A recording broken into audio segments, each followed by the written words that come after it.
इस वीडियो को 4 से 5 पार्ट में रखा है मैंने। पहला है थोड़ा उसको ब्रीफिंग करूंगा उसके बारे में। दूसरा जो डेली की मस्ट डू चीज़ें हैं उनके बारे में बात करेंगे। तीसरा प्री के साथ साथ मेंस की तैयारी साथ में कैसे करनी है, मेंस का पोर्शन डिस्कस करेंगे। चौथे नंबर पे हम अर्थमेटिक की बात करेंगे कि अर्थमेटिक को कैसे लेकर चलना है, क्योंकि वो भी बहुत ज़्यादा प्रॉब्लम था। और पाँचवा हर सब्जेक्ट को ब्रीफ करेंगे, क्या क्या कैसे कहाँ से करना है। अच्छी वीडियो होगी, बड़ी वीडियो होगी, और इसके बाद कुछ और देखने की जरूरत नहीं पड़ेगी। 1.25x या फिर 1.5x जो भी आपको कंफर्टेबल हो उस पर लगा के बैठ जाओ, ईयरफोन लगा के, और ध्यान से सुनो जो बोलने वाला हूँ।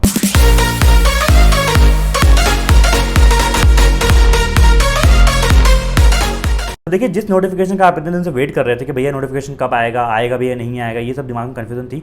फाइनली वो नोटिफिकेशन आ गया। तो अब ना यार ढीला मत पड़ना, क्योंकि प्रॉब्लम ये होती है कि हम इस पॉइंट पर ढीले पड़ जाते हैं। कई बार हम स्टार्टिंग बहुत चार्ज अप रहते हैं, लेकिन जब नोटिफिकेशन आता है तब हम ढीले पड़ जाते हैं। तो वो चीज़ नहीं करनी है, ठीक है। अगले 50-60 दिन यार जान लगा दो। अब वो वाला टाइम चला गया कि मैं बोलूँगा प्रॉपर ये करो वो करो। अब होता है ना कि दिमाग में सिर्फ एग्जाम चलना चाहिए कि कब क्या मॉक चल रहा है, कब किस पॉइंट पे आपका सब्जेक्ट कितना हो गया है। सिर्फ दिमाग में एग्जाम चलना चाहिए। आपने जो भी डेली टारगेट सेट कर रहे हो, अपने जो आपने वीकली टारगेट सेट कर रहे हो, मेक श्योर कि वो डेली कंप्लीट हो। कोई बात नहीं, अगर डेली नहीं हो पा रहा है तो उस दिन नहीं हो पा रहा है तो अगले दिन को कंप्लीट करो, लेकिन करते रहो। ये चीज़ आपको फॉलो। मैं ये नहीं बोलूँगा कि इस समय 5-6 घंटे पढ़ने टाइम आ गया है। 5-6 घंटे जनरली तब पढ़ रहा होता है जब एग्जाम नोटिफिकेशन नहीं है। अभी नोटिफिकेशन आ गया है तो एटलीस्ट मेक श्योर कि आप 9-10 घंटे डेडिकेटली पढ़ रहे हो। और 9-10 घंटे पढ़ने का मतलब सिर्फ पढ़ रहे हो, ये मतलब नहीं होता कि 10 घंटे में जो है 2 घंटा फ़ोन चलाया, 1 घंटा बाहर घूम लिया और 10 घंटे बैठ के सोच रहे हैं, वो नहीं चलने वाला है, ठीक है।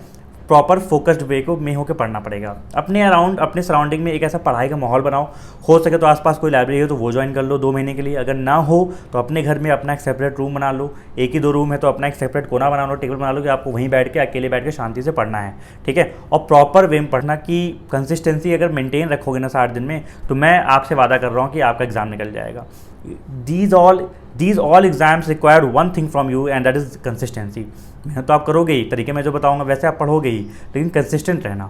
2 दिन पढ़ के 3 दिन भूल मत जाना। इस एग्जाम की जब आप तैयारी स्टार्ट करोगे ना, तो आपको क्या क्या चीज़ें करनी है स्टेप वाइज बता रहा हूँ। सबसे पहले आपको एक मॉक टेस्ट लगाना होगा to check whether we are you standing. आप कहाँ पे रह रहे हो, कहाँ पे अपने आप को मान रहे हो कि मैं यहाँ पे खड़ा हूँ, ठीक है। आपके तैयारी का भी लेवल क्या है, आपने जो पिछले 5-6 महीने पढ़ाई की थी उसमें कहाँ पे खड़े हो रहे हो, ठीक है। कितने लोगों से आगे हो, परसेंटाइल निकालो, ठीक है। दूसरा, जो स्टडी प्लान आप बनाओगे वो, ठीक है, अपना खुद का एक रूटीन बनाओ, खुद का एक टाइम टेबल बनाओ और कोशिश करो उसको डेली फॉलो करने की। तीसरा, जब ये सारी चीज़ें होती रहें तो बीच में आपको लगातार मॉक्स देने हैं और प्रैक्टिस करने हैं, और लास्ट में हमको उनकी पॉलिशिंग करनी होगी, फिनिशिंग करनी होगी, ठीक है। तो जाना एक मॉक लगाना। मैं आपको नीचे लिंक दे दे रहा हूँ फ्री आरआरबी पीओ और क्लर्क के मॉक की। आपको जो और भी लाइव मॉक मिलेंगे, फ्री मॉक मिलेंगे, Sunday live mock, scholarship mocks, उन सबको भी देते रहना, ठीक है, to check the real competition, real life competition. क्योंकि अब जो आप मॉक दोगे ना, वहाँ पे बच्चे वो दे रहे होंगे जो करंटली प्रिपरेशन कर रहे हैं, तो आपको ये पता चलता रहेगा कि आप उनके साथ कहाँ स्टैंड कर रहे हो। पहले के मॉक्स में क्या होता था कि जो है बच्चे दे के चले जाते थे, बहुत पुराना मॉक होता था, लेकिन अभी जो मॉक्स दे रहे होंगे वो करंट प्रिपरेशन करने वाले बच्चे होंगे। दूसरी बात, अब क्या है कि मैं आपको कुछ 3 चीज़ें बता रहा हूँ जो कि आपको डेली करनी है। जैसे आप डेली शावर करते हो, डेली ब्रश करते हो, वैसे डेली चीज़ें इनको करनी है। क्या करनी है, सबसे पहले आपको अपने कैलकुलेशन स्पीड पे काम करना है। कैलकुलेशन स्पीड जैसे मान लो कि, ठीक है, कैलकुलेशन स्पीड मतलब कि वो सारी चीज़ों को तैयारी करते रहो जिससे आप चीज़ों को मन में कर सको, चाहे सिंप्लीफिकेशन, चाहे अप्रॉक्सीमेशन। तो ये सारी चीज़ें मन में कैसे होंगी, आप मेरा कैलकुलेशन स्पीड वाला वीडियो देखना, मैं यहाँ पे समराइज कर दे रहा हूँ, आपको डिटेल उसको देख लेना कि बेसिकली आपको परसेंटेज टू फ्रैक्शन कन्वर्जन, आपको 2 डिजिट का मल्टीप्लिकेशन, आपको 2 डिजिट का एडिशन, ये सारी चीज़ें मन में करने की आदत डालिए। फॉर एग्जाम्पल, आपको 2 डिजिट का मल्टीप्लिकेशन याद होना चाहिए। मैंने तुरंत ही पूछ लिया 26 × 33, तुरंत ही मन में करो 26 × 30 + 26 × 3, तो 780 + 78। तो ये चीज़ें इतनी फास्ट होनी चाहिए। मैंने पूछ लिया 33 का स्क्वायर बताओ, 39 का स्क्वायर बताओ, 54 का स्क्वायर बताओ। ये सब चीज़ें फास्ट तुरंत ही मुंह से निकलनी चाहिए। इस लेवल की आपको प्रैक्टिस करनी है, और वो उसके लिए कुछ अलग से नहीं करना, बस डेली प्रैक्टिस करते रहो, वो डेली अपने आप ही हो जाएगा। मन में से करते रहो, किचन में खड़े हो, चाय बना रहे हो, सोचते रहो। जैसे पंचायत में बोलता नहीं कि जो सब थॉट्स आते हैं वो चाय बनाते समय आते हैं, तो वही है, चाय बना रहे हो, बोलो 78 का स्क्वायर कितना होगा, मन में ट्राई करते रहो। सारे स्क्वायर्स मन में पूरे 100 तक चेक कर लो कि याद आ रहे हैं कि नहीं आ रहे। 2 डिजिट का एडिशन करते रहो। मैंने बोला 79 + 38 ऐड करके बताओ, तुरंत ही बोलो 117। ये चीज़ तुरंत निकलना चाहिए। और कैसे करोगे, 79 में 40 जोड़ दो, 119, 2 घटा दो, 117। तो इस तरह से क्या है कि आपकी जो है ये एडिशन है, ये जो स्क्वायर्स हैं, ये जो मल्टीप्लिकेशन है 2 डिजिट के, ये सब ना मन में होने चाहिए। इनकी हैबिट डालो डेली कैलकुलेशन करके, फर्स्ट। सेकंड चीज़, आपको अपने रीडिंग स्किल्स पे काम करना होगा, आपको अपनी ग्रामर पे काम करना होगा। आप बोलोगे भैया इसमें इंग्लिश इंग्लिश भी करना पड़ेगा। देखो दो चीज़ें हैं, इंग्लिश और हिंदी इंडिविजुअल सब्जेक्ट्स की बात अभी वीडियो के आखिर में बताऊंगा मैं, जब सब्जेक्ट वाइज डिस्कस कर रहा हूँ। लेकिन एक चीज़ मैं आपको बता दूं कि अगर आप आगे एग्जाम्स पे टारगेट कर रहे हो, SBI PO, IBPS PO, तो वहाँ पे इंग्लिश ही आएगी। तो इसीलिए अपने इंग्लिश को मेंटेन रखने के लिए दिन में आप 1 घंटा इंग्लिश निकालोगे, जिसमें हाफ एन आवर आपका रीडिंग पोर्शन में जाएगा और हाफ एन आवर ग्रामर और सेक्शनल मॉक्स वगैरह या फिर टेस्ट लगाते रहना। उससे क्या है कि जो आप ग्रामर पढ़े हो वो चेक में रहेगी, वरना भूल जाओगे। अगले 1-2 महीने पढ़ोगे नहीं, प्रैक्टिस नहीं करोगे ना, तो भूल जाओगे। इसलिए कोशिश करना, या फिर ऐसे भी कर सकते हो कि आप 1 घंटा एक दिन जो है रीजनिंग कुछ RC वगैरह प्रैक्टिस कर लिया, RC के सेट्स लगा लिया, या फिर कुछ भी जो है पढ़ लिया, पेपर से पढ़ लिया। अगले दिन क्या किया 1 घंटे की ग्रामर की प्रैक्टिस कर ली, क्लोज टेस्ट लगा लिया, फिल इन द ब्लैंक्स लगा लिया, मैथ द कॉलम्स लगा लिया, पैराजम्बल्स की प्रैक्टिस कर ली। तो ऐसे ऐसे करना, एक दिन आप रीडिंग कर रहे हो, एक दिन आप वो कर रहे हो, या फिर आप ऐसे ही कर सकते हो कि 1 घंटा पढ़ के 1 घंटा डेली भी निकाल। दूसरा, आप जनरल अवेयरनेस के लिए भी करो, एक काम करोगे, जनरल अवेयरनेस भी आपको 1 घंटे के लिए निकालना है। अब बताऊंगा वीडियो के एंड में कि कब कब क्या क्या करना है, लेकिन जनरल अवेयरनेस के लिए आपको 1 घंटा निकालना है, वो भी रात का जब नींद आ रही है, सुबह टाइम वेस्ट नहीं करना है। थर्ड पोर्शन आता है कि मेंस के बारे में क्या कहना है भैया आपका। देखो बहुत सारे आप में से ऐसे लोग होंगे जिनका प्री निकल जाता होगा लेकिन मेंस नहीं निकल जाता होगा, ठीक है। जैसे मान लो 2 तरह क्वेश्चन है, एक इस तरह क्वेश्चन है जो कि ईजी लेवल का है, एक जैसे मान लो कोई क्वेश्चन है वो टफ लेवल का है। होता क्या है ना कि हम प्री लेवल के क्वेश्चन के हैबिचुअल हो जाते हैं प्री की प्रैक्टिस करते करते। आप प्री के आपने फोकस किया होगा, आपने प्री के लगभग 50-100 मॉक लगा लेते होगे, लेकिन मेंस के कितने मॉक लगा के जाते हो, कभी आपने आपसे पूछा है? ऑनेस्टली 3 घंटा बैठ के लगाने वाली बात कर रहा हूँ, सबमिट करके देख लिया वैसे नहीं। तो ये मैं बोलता हूँ कि आप जिस तरह से प्री के फाउंडेशन में काम करते हो उतना ही फाउंडेशन आपको मेंस के लिए करना है। जब आपको सामने कोई क्वेश्चन आता है, मान लो आपके सामने परसेंटेज का कोई क्वेश्चन आया या फिर आपके सामने टाइम स्पीड डिस्टेंस क्वेश्चन आया, तो मैं ये कहता हूँ कि मान लो ट्रिक्स वगैरह से आपने प्री निकाल रखा है, लेकिन आपको उसका फाउंडेशन पता होना चाहिए, उसका बेसिक शॉर्टकट के अलावा जो उसका फाउंडेशन होता है, जो उसका बेसिक होता है वो पता होना चाहिए। क्योंकि एग्जाम के में जो मेंस का एग्जाम होता है ना, उसमें वो बेसिक फाउंडेशन से ही होता है क्वेश्चन, वो बेसिक मेथड से होता है, ठीक है। तो आपको वो चीज़ें भी पता होनी चाहिए, कहीं पे आप स्टक ना हो। पजल्स की बात करते हैं, जैसे मान लो पजल्स वगैरह हो गया, आपने यूट्यूब पे वीडियो देखा था, टीवी की तरह पूरा वीडियो देख लिया, कुछ सीखा नहीं, खुद से नहीं लगाया, खुद से प्रैक्टिस नहीं किया, तो वहाँ पे जाके कैसे आप क्वेश्चन सिलेक्शन कर पाओगे। सिमिलरली मेंस का, कि हम क्या करते हैं, प्री लेवल की मेंस लगाते थे, अरे बड़ी बड़ी पजल भी लगाने की कोशिश करो ना, वो जो बड़ी सी पजल आती है पूरा स्क्रीन भर जाता है, जिसको करने में आराम से 20-25 मिनट लगता है, ठीक है। हम क्या होता है, हमको लगता है यार एक काम करते हैं ना, आधे घंटे इस क्वेश्चन करेंगे, समझ में भी नहीं आ रहा, इससे बढ़िया 4-5 ईजी पजल कर लेते हैं, ठीक है। हमारे दिमाग में वो जो ईजी वाली चीज़ बैठा दी गई, पेपर ईजी ही आता है, सब कुछ ईजी ही होता है, लेकिन ईजी नहीं होता। जब पेपर दे के आते हैं तो यही निकलता है ना, मेरी शिफ्ट टफेस्ट थी, मेरी शिफ्ट टफेस्ट थी, वो इसलिए होता है क्योंकि ऐसी सिचुएशन हो रही है। तो मैं आपको वो गलतियाँ बता रहा हूँ कि जो हम मेंस में करते हैं, जो हम मेंस में जिसकी वजह से हमारा मेंस नहीं निकल पाता, तो इन चीज़ों का आप ध्यान रखना। जीके की बात करें, जीके में हम क्या करते हैं, इंडेप्थ स्टडी नहीं करते। मैंने हमेशा आप लोगों को बोला डिटेल PDF करो, हर चीज़ करो जिसको छूटे ही ना, ठीक है। लेकिन लोग क्या करते हैं, वही सुबह सर की जो है वीडियो लगाएंगे, 4-5 घंटा वीडियो देखेंगे, उसके बाद जो है वीडियो में टाइम वेस्ट करेंगे और कुछ सीखेंगे नहीं। एक छोटी सी PDF कर लेंगे आराम से 20-25 पेज की और वीडियो करके चले जाएंगे, उनको लगता है उनसे हो जाएगा। आप क्या सोच रहे हो कि ऊपर ऊपर सब कुछ मैं कर लूँ और दिखना चाहिए कि हाँ मैंने सब कुछ कर रखा है, लेकिन इंडेप्थ में आपने एकदम खोखले होते हो, तो इसलिए वहाँ पे आप मेंस में लैग करते हो, जो लोग मेंस में लैग करते हैं, ठीक है। और चौथा एक चीज़ मैंने हमेशा नोटिस की है, दैट इज़ लक फैक्टर। हमारा लक सही नहीं होता और मेंस में वो सही शॉट नहीं बैठता, कि जिस टाइप की चीज़ें आप पढ़ के गए हो वो उस टाइप का बिल्कुल भी नहीं आया, हर चीज़ अलग अलग आ गई है। तो और थोड़ा सा ऊपर नीचे हो जाना, कुछ दिमाग में थॉट आ जाना, या फिर लाइक रीजनिंग के किसी एक पजल में फंस जाना, वो पूरा रीजनिंग खराब हो जाना, सेक्शनल कट ऑफ नहीं निकली, तो वो एक होता है लक फैक्टर कि आपसे कुछ, बट थोड़ा सा उस दिन कुछ ऐसी गलतियां हो गई, ठीक है। आप बोलो भैया इतनी गलतियां तो आपने बता दी, मेंस का करें कैसे ये तो बताओ। तो इसके लिए मैंने एक डिटेल्ड 25 मिनट की वीडियो एक बनाई है मेंस वाली, आप इसको जाके जरूर चेकआउट करिएगा। मैं यहाँ पे अगर बताऊँगा तो अगले 25 मिनट की 1 घंटे की पूरी पिक्चर बन जाएगी, ठीक है। तो इस वीडियो को आप चेक करिए जरूर कि मेंस के लिए इनडेप्थ चीज़ें कैसे करनी होती हैं, कहाँ से करनी होती हैं, एक एक चीज़ बताई है, इवन टॉपिक्स डिस्कस किया कि ये टॉपिक ऐसे ऐसे कर लो, वहाँ से कर लो। नेक्स्ट बात करते हैं अरिथमेटिक सेक्शन को कैसे निपटाना है। देखिए आपके पास 2 मंथ है, ठीक है। 2 मंथ में जो अभी हम मान के चल रहे हैं कि 2-2 पार्ट में इसको बांटूंगा, 1 महीना 1 महीना। 1 महीना अभी पूरा क्या होगा, आपका बिल्डअप होगा फाउंडेशन ना, अरिथमेटिक या मैथ्स की बात करें तो पूरा 1 महीना आपको करना है, बिल्डअप करना है फाउंडेशन। 1 महीना मैं आपको दूंगा, 1 महीने में बताऊंगा भी हर वीक क्या क्या करना है। उसके अगले महीने में पूरा प्रैक्टिस जाएगा, क्योंकि अगर प्रैक्टिस नहीं करोगे ना तो पूरे पढ़ने का बिल्कुल फ़ायदा नहीं है। तो 1 महीना कॉन्सेप्ट बिल्डिंग, अगले 1 महीना प्रैक्टिस, मॉक्स, रिवीजन, ये चलेगा। सोचोगे भैया 1 महीने में यार अरिथमेटिक पूरा कैसे होगा, होता है लक्ष्मण, ठीक है। बस इनको करो जो मैं बोलने जा रहा हूँ कैसे होगा। देखो आपको क्या करना है ना, अगले 1 महीना है, 1 महीना मतलब 4 वीक, आप हर वीक में 2-2 चैप्टर उठाओ, ठीक है। मैं ये मानता हूँ कि जैसे मान लो आप एकदम बिगिनर हो तो आपको करने में थोड़ा टाइम लगेगा, समझने में टाइम लगेगा। आपको आता है तो फिर तो बहुत अच्छी बात है, आपके लिए ये वीडियो है ही। अगर आपको आता है तो आपको क्या करना है, सिर्फ उन 2 चैप्टर्स का पकड़ के रिवीजन करना है, क्वेश्चंस लगाना है। और जिनको नहीं आता, जो बिगिनर हैं, वो क्या करेंगे, कॉन्सेप्ट पे थोड़ा थोड़ा हल्का हल्का सबका देख लेंगे। जो 8 चैप्टर बताने जा रहा हूँ सबका बेसिक कॉन्सेप्ट जरूर देख लेंगे, और उसके बाद प्रैक्टिस करेंगे। जो अगले 1 महीने रहेंगे उनमें मॉक्स के थ्रू, पीडीएफ के थ्रू और क्वेश्चन बैंक्स के वगैरह के थ्रू। ठीक है, ये बात समझ में आ गई। तो हर टॉपिक को एटलीस्ट टच कर लो। मान लो आपका किसी चैप्टर में आप करने गए और किसी चैप्टर से मान लो आपके 3-4 क्वेश्चन आ गए, मान लो टाइम एंड वर्क के 3-4 क्वेश्चन आ गए, तो आपको एटलीस्ट पता तो होना चाहिए था कि एफिशिएंसी क्या होती है, हम कैसे निकालते हैं कि एक राम जो है 15 दिन में काम कर रहा है, श्याम जो है 20 दिन में काम कर रहा है, तो हम 60 दिन का एक उनका वर्क मान लेंगे और उसकी राम की एफिशिएंसी ज़्यादा है 4 हो जाएगी, इनकी एफिशिएंसी कम है 3 हो जाएगी, तो 60/7 डेज में 2 लोग काम करेंगे। एटलीस्ट मोटा मोटा जो बेसिक फंडा होता है ना, इसी के बिहाफ पे पूरे चैप्टर के क्वेश्चन हो रहे होते हैं, थोड़ा सा ऊपर थोड़ा सा नीचे। 4 हफ्ते हैं, हर हफ्ते में आपको 2-2 चैप्टर उठाने हैं। आप इस वे में उठाओ कि जिनसे उनका ऑर्डर, जिनसे उनकी इंपॉर्टेंस होती है। जैसे मान लो सबसे पहले जो आपको उठाना है वो उठाना है परसेंटेज एंड एवरेज। पहले वीक में आप परसेंटेज और एवरेज कर लो। क्यों? क्योंकि आप मीन वाइल डीआई भी करते रहोगे, बताऊंगा अभी कैसे करोगे। तो डीआई वगैरह भी करते रहोगे तो उसमें क्या होगा कि ये चीज़ें यूज़ होती रहेंगी, तो आपका फ़ायदा हो जाएगा। तो पहले वीक में आपने कर लिया परसेंटेज और एवरेज, दूसरे वीक में आपने कर लिया प्रॉफिट लॉस, मिक्सचर एलिगेशन, तीसरे वीक में आपका हो गया टाइम स्पीड डिस्टेंस और टाइम एंड वर्क। ठीक है, चौथे वीक में हो गया आपका SICI और मेंसुरेशन। ठीक है, अब आप बोलो भैया करेंगे कैसे, ये तो बताओ। आपने बता दिया।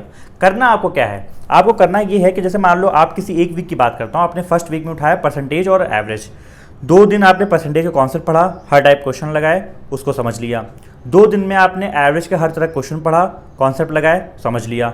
अगले 2 दिन में आप दोनों के मिक्स क्वेश्चन लगा रहे हो। ठीक है, और जो संडे को उन दोनों चैप्टर के अच्छे से जो क्वेश्चंस आपने लगाए, हार्ड क्वेश्चंस, उनको रिवाइज करो। जो टिक क्वेश्चन थे, क्योंकि जो आप क्वेश्चन लगा रहे थे कुछ क्वेश्चन समझ में नहीं आए होंगे, कुछ क्वेश्चन एकदम नया लगे होंगे, उनको रिवाइज करो। करना है पूरा वीक पढ़ा, संडे को रिवीजन किया, पूरा वीक पढ़ा, नए 2 चैप्टर्स, संडे को रिवीजन किया। बात समझ में आ रही है? इस तरह से आप अरिथमेटिक को लेके चलोगे, और अरिथमेटिक का ये होगा टाइम टेबल, और अरिथमेटिक को ये होगा करने का तरीका। तो अरिथमेटिक का वैसे हो गया। ऐसे हर चीज़ को हम डेली कैसे कैसे करें, कितना रीजनिंग, कितना ये, कितना वो।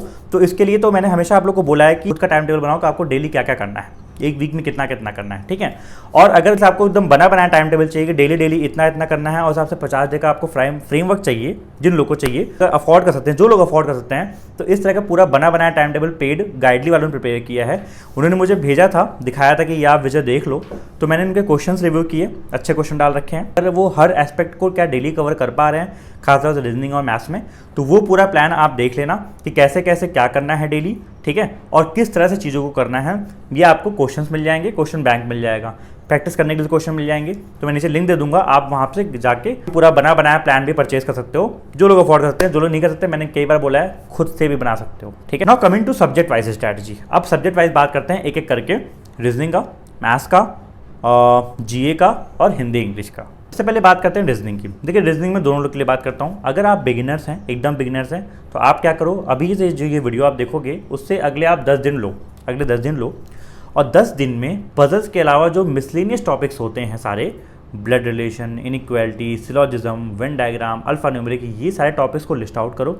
मैंने रीजनिंग पे एक पूरी वीडियो बना रखी थी कि ये सारे टॉपिक्स आप किस किस टीचर से कहाँ पढ़ सकते हो, तो उनको आप पहले ख़त्म करो अगले 10 दिन में। आप बोलो भैया 10 ही दिन, 10 दिन बहुत दे रहा हूँ मैं।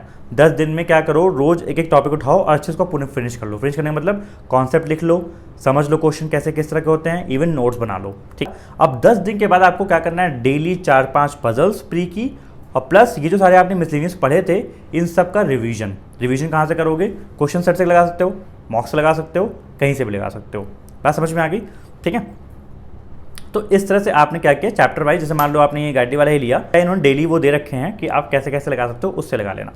ये बात समझ में आ गई? अच्छा है, कुछ लोग इसमें होंगे एक्सपर्ट। अब जो लोग एक्सपर्ट होंगे, मतलब जिन लोग का ऑलरेडी सबको तैयार हो चुका है, जो ऑलरेडी प्री क्वालिफाई कर लेते हैं, तो आप लोग क्या करना है कि आप लोग क्या करो ना, जो मिसलेनियस है उस मिसलेनियस की सिर्फ प्रैक्टिस करो। प्रैक्टिस करना बहुत जरूरी है, क्योंकि it will make you in loop, आपको लूप में कंटिन्यू में रखेगा, जिससे आप प्रिपरेशन करके उसमें चलते रहोगे। पजल्स में देखो 4-5 पजल्स तो आपको डेली लगानी है, जो नॉर्मल वाली होती हैं। आप साथ में मेंस की पजल भी लगाओ, और जो बिगिनर वाले हैं उन लोगों को बोलूँगा आप हफ्ते में स्टडी खत्म कर लेना, तो मेंस की पजल जरूर लगाना। एटलीस्ट 2 पजल लगानी है मेंस की, एटलीस्ट 2 पजल लगानी है यार। ठीक है, एटलीस्ट 1 पजल लगा लो डेली, या फिर 2 दिन में 2 लगा लो, लेकिन पजल लगाओ। हफ्ते में 3-4, हफ्ते में 4-5 आपको मेंस की पजल जरूर लगानी है।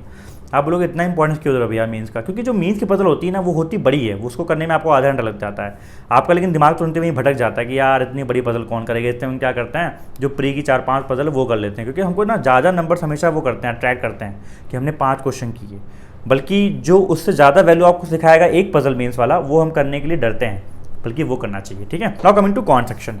कॉन सेक्शन में देखो, जो ऐसे ही जो मैंने जैसे मिसलेनियस बोला था वैसे ही स्पीड मैथ्स के लिए ये फंडा एप्लीकेबल होगा। अगर आप बिगिनर हैं, टेक 10 डेज़ में हर चीज़ को अच्छे से पढ़िए। जो स्पीड मैथ्स वाली चीज़ें हैं, अप्रॉक्सीमेशन, सिंप्लीफिकेशन और क्वाड्रेटिक इक्वेशन, ये सारी चीज़ें आप इनको क्या करो, एक बार सीख लो कॉन्सेप्ट, नोट्स बना लो कि इसको ऐसे करते हैं, इसको ऐसे करते हैं। हर क्वेश्चन का हर एक तरह का ही मेथड आपको पता होना चाहिए। आप ज़्यादा भसोड़ी भी ना पढ़ो, ठीक है, कि मैं ये भी कर लूँ, वो भी कर लूँ, ये भी आता है, वो भी आता है, ऐसा कुछ नहीं करना है। एक ही तरह के मेथड आपको पता होना चाहिए। दूसरा, जो एक्सपर्ट हैं, जो प्री हमेशा निकाल रहे हैं, तो वो क्या करेंगे, वो स्पीड मैथ्स के सिर्फ डेली प्रैक्टिस करते हैं। जैसा मैंने बोला, जो मैं बोलता हूँ कि आप ये डेली जो माइंड में कैलकुलेशन करोगे ना, उन सब चीज़ों को अप्लाई करते रहो। आप सिंप्लीफिकेशन कर रहे हो, मन में करो ना यार, 37.5% दिया है, तो सोचो ना, ये तो यार 3/8 होता है, और 3/8 यहाँ पे लिखा हुआ है 168, तो समझ तुरंत दिमाग में लगाओ ना कि यार ये काटेगा, इसको 21 देगा, 21 3 63 बनेगा। तो ये सारा आपके माइंड मैप में चलना चाहिए। अगर आप उस लेवल पे आ गए कि पूरा सिंप्लीफिकेशन क्वेश्चन का आप मन में कर दिए और सिर्फ आपने डायरेक्टली आंसर टिक किया, और it will take only 10 to 15 second, ये प्रैक्टिस अगर आपने सीख ली, ठीक है, स्टार्टिंग में टाइम लगेगा मुझे पता है, लेकिन ये आप लॉन्ग गेम के लिए तैयार हो रहे हो। ये सिर्फ RRB PO के लिए नहीं बोल रहा हूँ मैं, आगे आप SBI PO दोगे, IBPS PO दोगे, और भी एग्जाम्स दोगे, तो उन सब में भी आपको बहुत फायदा करेगा। अरिथमेटिक का मैंने, जो आप चाहे बिगिनर हो चाहे एक्सपर्ट हो, तो मैंने अरिथमेटिक का 30 डेज का प्लान बता दिया है कैसे कैसे करना है, उससे से फॉलो करना। और रही बात DI एंड केसरी DI की, तो DI और केसरी DI में जस्ट प्रैक्टिस अलॉट। अगर आप बिगिनर नहीं हो, अगर आपको आता है, तो आप क्या करोगे, आप अच्छी DI लगाओ, बस हर तरह की DI लगाओ, आप मिसिंग DI लगाओ, आप अरिथमेटिक DI लगाओ। अगर आपसे एक तरह की चार्ट हो गया, पाई चार्ट हो गया, तो केसरी चार्ट बनाओ। मेक श्योर आप नोट करके उस चीज़ को लिखना कि हाँ मैं पाई चार्ट क्वेश्चन कर लेता हूँ, मैंने ये बार ग्राफ का क्वेश्चन कर लिया, मैंने अरिथमेटिक क्वेश्चन के इस तरह कर लिए। आप डाइवर्सिटी मिस मत करना, मैंने ये रडार चार्ट वाला कर लिया, मैंने ये कर लिया, क्योंकि कई बार क्या होता है ना, हमको क्वेश्चन ना स्ट्रेंज लगते हैं, एकदम नए लगते हैं, यार ये क्या है, इस टाइप क्वेश्चन मैंने पढ़ा ही नहीं है। Coming to general awareness. अब बोलोगे जनरल अवेयरनेस क्यों भैया? देखो, जनरल अवेयरनेस इसलिए करना जरूरी है क्योंकि प्री के बाद आपको टाइम नहीं मिलेगा, ठीक है, आपको टाइम मिलेगा अभी, तो अभी इस चीज़ को यूटिलाइज करना है। कैसे करना है? बस प्रॉमिस करो कि आप जनरल अवेयरनेस को दिन में ज़्यादा नहीं टाइम दोगे, सिर्फ रात में करोगे। जनरल अवेयरनेस की अगर आपको वीडियो देखनी है, कई लोग वीडियो देखना पसंद करते हैं, कोई बुरी बात नहीं है। अगर आपको वीडियो देखनी है तो प्लीज़ रात में देखो, जब आपको नींद आ रही होती है, 8:30 9 बजे 10 बजे के आसपास, ठीक है।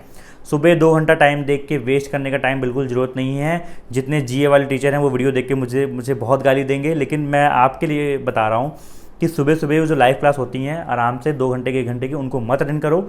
शाम को उनका वीडियो आप देख सकते हो, ठीक है, पहली बात। दूसरी बात, PDF करने की कोशिश करो, जो PDFs है उनसे नॉलेज गेन करने की कोशिश करो।